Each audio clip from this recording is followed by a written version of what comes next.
If I told you this office was struggling to make even $50,000 a month, and you knew the real number was closer to 150,000, you'd probably interrupt me.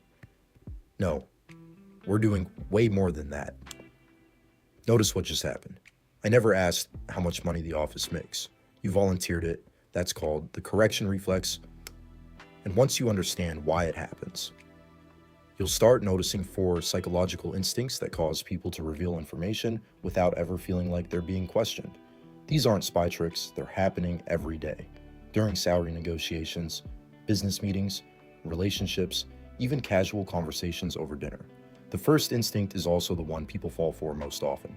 Human beings hate leaving incorrect information uncorrected, especially when it involves something connected to their identity, their company, their profession, their expertise, their reputation. That's why direct questions often produce guarded answers, but statements, especially slightly incorrect ones, invite corrections. Instead of asking, "How successful is this branch?" someone casually says, "I heard this location has been struggling lately." If that's true, nothing happens. If it's false, people often rush to fix the mistake. No, that's not true. We've actually had our best quarter. We're well ahead of target. The correction feels automatic, because protecting identity often becomes stronger than protecting information. The goal isn't to trick people, it's to recognize a psychological instinct that's already there. But not every instinct begins with protecting your ego. Some begin with the need to return trust. I probably shouldn't tell you this. It's one of the simplest phrases in conversation, and one of the most powerful. When someone shares a small piece of personal information, or admits to a harmless mistake, something changes. The other person's brain begins balancing the exchange. Human beings naturally reciprocate. Trust often creates trust. Honesty often invites honesty. That's why conversations suddenly become, actually, to be honest, between us, those aren't random phrases, they're signals that someone's guard has started lowering. The information you share doesn't have to be dramatic, it only has to communicate, "I trust you enough to tell you this." Very often, that invitation is returned. But sometimes you don't have trust yet, so you need a completely different instinct. There's a reason some of the best investigators don't try to sound like the smartest person in the room. They sound like the most curious. Instead of proving they already understand, they ask for help understanding. When you play the student, the other person stops protecting information and starts teaching. People enjoy explaining what they know, and while they're explaining, they naturally include context, nuance, background, and details they would never reveal during direct questioning. The more they feel like a mentor, the less they feel like they're being evaluated. Curiosity often opens doors that confidence never could. But there's one final instinct that quietly keeps conversations moving long after most people would have interrupted.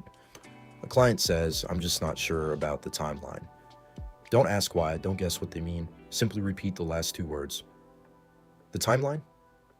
Then stop. That's it. No follow-up, no pressure, no leading question. Just wait. Most people continue talking.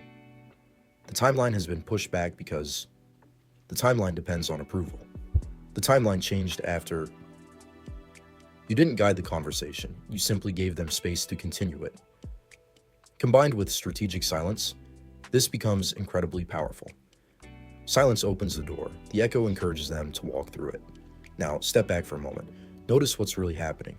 None of these techniques force information out of people, each one simply activates a different instinct: the desire to correct, the desire to reciprocate, the desire to teach, the desire to finish an unfinished thought. That's why they work. Not because they're manipulative, because they're human. These instincts exist whether you know about them or not. The difference is, once you recognize them, you begin hearing conversations very differently. And that's when you realize people often reveal far more than they think they do. Here's how to practice this without turning every conversation into an interrogation. The next time someone gives you a short answer, don't immediately ask another question. Leave a little silence. If someone mentions something you're genuinely curious about, repeat their last two words. Then wait. If someone clearly takes pride in what they do, try making a slightly incomplete statement instead of asking a direct question. Watch what they choose to correct. Most importantly, use these ideas to understand people, not manipulate them. Because the moment someone realizes they're being manipulated, trust disappears. And once trust disappears, honest conversation usually disappears with it. The people who gather the most information usually aren't the ones asking the most questions. They're the ones creating the right conditions. A condition where someone wants to correct you. A condition where someone wants to reciprocate your trust. A condition where someone wants to teach you. A condition where someone wants to finish what they started saying.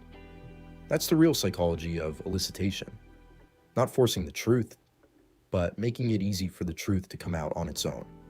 So, tell me in the comments, which of these psychological instincts have you accidentally fallen for?